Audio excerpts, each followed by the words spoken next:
Hello, this is Leilani Cawthon, and welcome to the Learning Council podcast. I'm your host and CEO at Learning Council News Media and Research, and I have a new guest with me today, Molly Hebert Loyd, who's the Chief Executive Officer at Concentric Educational Solutions. We're going to be talking about absent but not unwilling. So Mhm. this is a really hot topic right now in education. So let me just introduce you a little bit more, Molly. So she brings a deep expertise in education leadership, social impact, and urban education to her role as interim CEO of Concentric. She has a career spanning over 2 decades. Molly's had strategic initiatives that bridge equity, innovation, and meaningful partnerships all across the education sector. So prior to joining Concentric, she served as vice president and head of urban education and social impact at Defined, where she championed initiatives aiming at advancing outcomes for historically underserved communities. And she previously held several leadership roles at Discovery Education, including head of urban education and senior director of education partnerships, where she worked closely with school districts nationwide to scale impactful programs and digital learning solutions.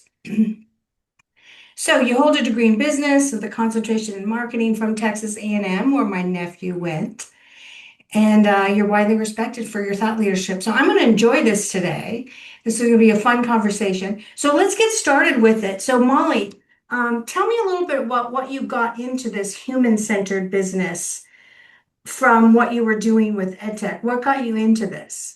Absolutely. Happy to be here. And I must say, I'm going to take you with me everywhere to give my introductions because that is the most impressive I've sounded in quite a while. So thank you so much for having me. So, what Yes. brought me to human-centered work? So, I spent, as you said, nearly 2 decades, right, in ed tech, and it's where I built my career. I was almost 18 years at Discovery Education, right? So, a big global brand where a significant part of that work was supporting school systems in their digital transition, right? And during the pandemic, it was standing up that online learning. So, really, really critically important work. But the pandemic had a big impact on me. It shifted what I would say is my perspective, right, on some of those challenges that we saw. Even the best ed tech companies and digital resources couldn't solve the challenges that we were seeing our districts face on the ground, right? So that became the work. And that's when we saw that students that were disconnected from learning in the first place, right? That's where that chronic absenteeism began to not only creep in, but to escalate like we had never seen before. And so that was happening, right, and coinciding all at the same time as I began to see what Concentric was doing to help with absenteeism. So I was seeing that technology alone was not the missing ingredient. It was the human connection piece, and that's what Concentric was doing. So I decided to pivot in my career, right, into a kind of parallel track, still in education, but really honing in on that more human-centered relationship piece of the work. So that's what brought me to Concentric.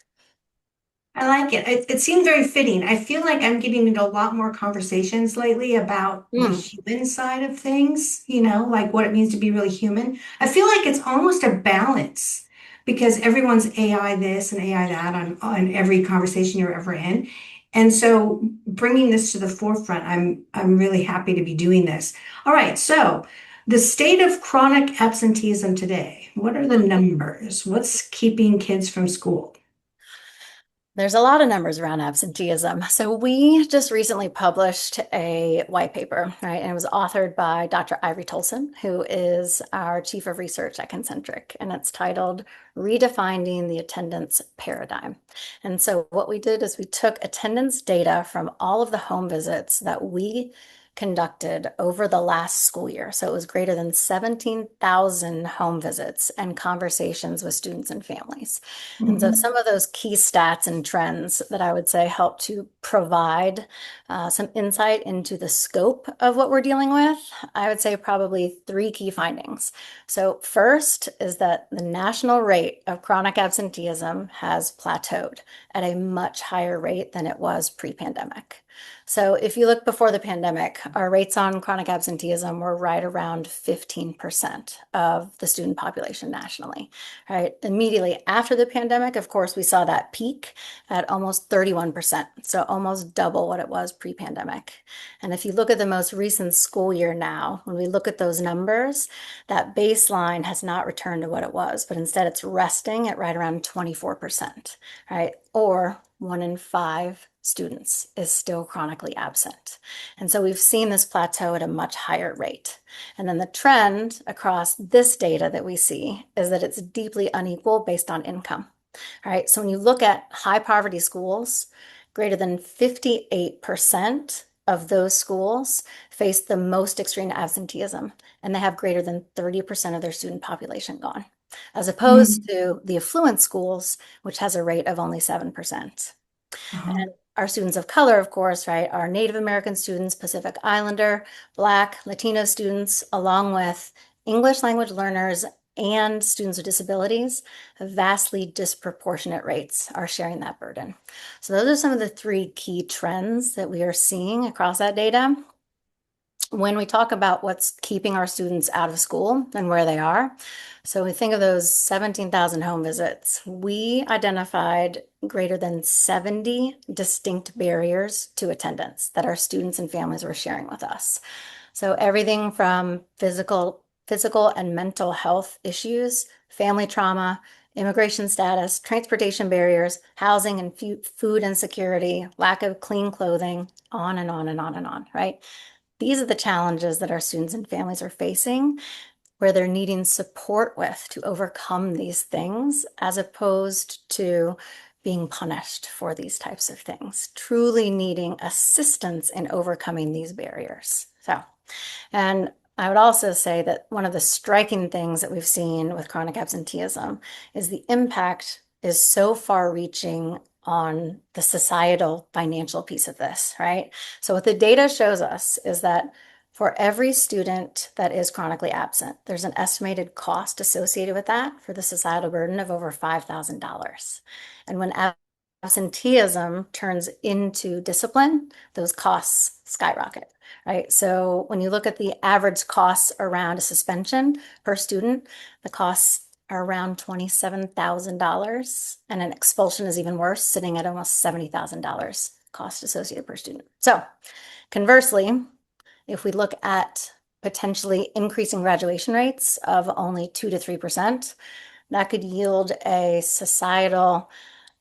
less of a societal burden of up to 3%, right? So it is a significant difference that we can see simply by supporting our students in their returning to school. So that is what our data is showing us. What I would say, the glaring trends across all of that is that, one, chronic absenteeism is stabilizing at this historic level. And I think it's one of the greatest challenges to education landscape that we will see in many years to come. And then two, Yeah, I know a lot of principals that would agree with you and superintendents, they're watching dollars walk out the door. they It's are. not fun. And it's demoralizing for the teachers too. If you have chronic absenteeism, it increases your burden as a teacher just exponentially.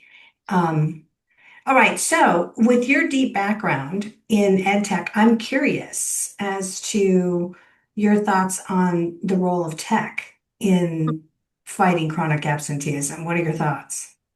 Like what we talked about earlier, right? In this world of AI and time-saving tools, I feel Mhm. like I'm on a hill by myself, right? Talking about a Yeah, forward approach. So, like we said, my career was born in ed tech, and it's what my experience was in. So I've seen how technology can truly help educators scale these solutions and best practices. But chronically absent students, as we know, can't benefit from those resources when they're disconnected from learning or when they're not in school. So right. tech tools, right, such as automated text messages, emails, whatever those soft interventions as we call them, they can help to reconnect some students, but not all students, right? It's those chronically absent students that we know are hard to reach. And it's rarely about truancy or motivation, right? It's more about that breakdown of trust. And so they may not be able to or willing to respond to a text message or email. What those students and families are responsive to is a phone conversation, or excuse me, a in-person conversation, not a phone conversation, but in-person conversation that then can be followed up by a phone conversation. So technology has a place, right? But it Yeah. supports the work that we do in this intervention space, right? Human intervention and technology are not in opposition. The most effective solutions integrate them both in a tiered continuum of support. So tech I has to agree. I support. totally agree with that. So that's an interesting perspective. And you've written and spoken extensively that there are really two philosophies about bringing kids back to school, the compliance-based approach and the relationship-based approach. So can you talk about that?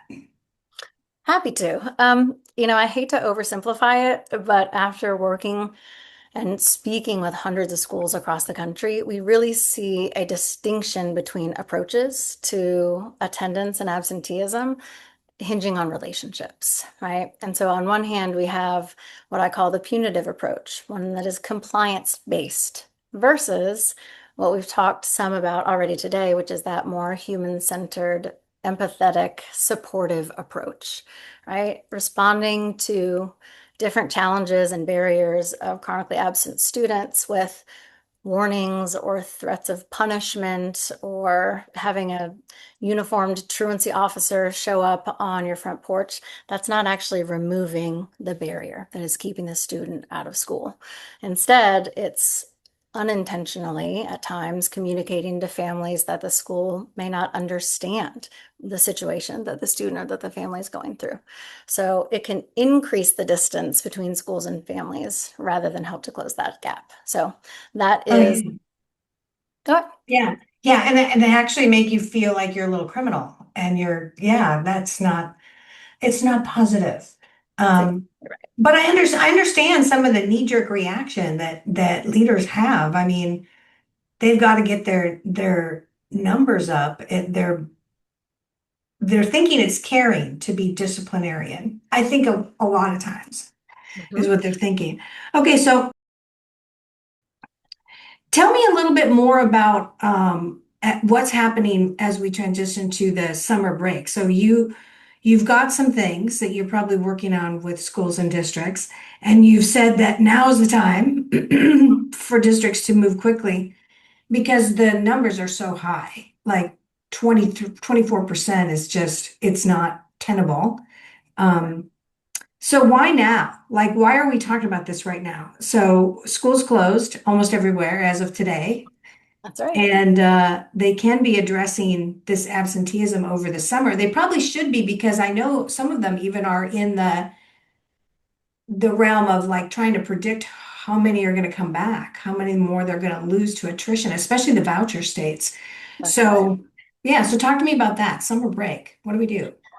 Well, it's a time that we have seen over the years be one of the most impactful time in attendance and work and absenteeism, right? So as we're wrapping up the school year, we often see a decline in district-led approaches, right? This is a time for a well-deserved break for many of our educators. And that's a time when we can become an extension of the school team and begin to lean into that work around attendance. And so because we hire from the communities that we serve and we have trained community resources, this is when our community-based members can go out and have these conversations with students and with families.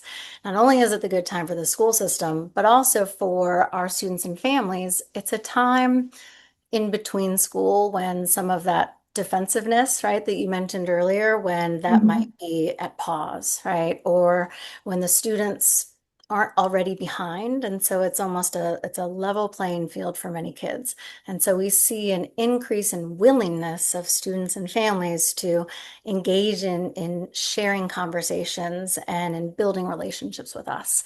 So this is one of our peak times of our work. And we have a 3-month program that we run over the summer, our pilot program that gives new schools and new districts an opportunity to work with us during this short time period to see just how significant of an impact we can have in the summer months before we get into that attendance work going into the new school year. So this is a time when we are very busy and really look forward to every year. It's our uptick, and it's a big foundation. It's a part of what we do that builds our success going into the school year, year after year.